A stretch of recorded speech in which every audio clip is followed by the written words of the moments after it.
मुकाबला करने के सिवाय असाधारण वीरता के लिए कीर्ति चक्र।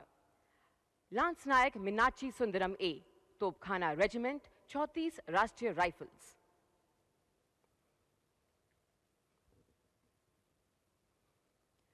लांस नायक मीनाक्षी सुंदरम ए कुलगाम के एक ऑपरेशन में आंतरिक घेराबंदी का हिस्सा थे। ऑपरेशन के दौरान आतंकवादी ने घेराबंदी तोड़ने की हताश कोशिश की और अंधाधुंध गोलीबारी शुरू कर दी।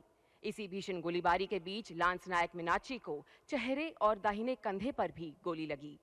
गंभीर रूप से घायल होने के बावजूद उन्होंने विशुद्ध साहस, मन की दृढ़ता और असाधारण निशानाबाजी के परिचय देते हुए एक आतंकवादी को रोका और उसे भीषण नजदीकी गोलाबारी में मार गिराया।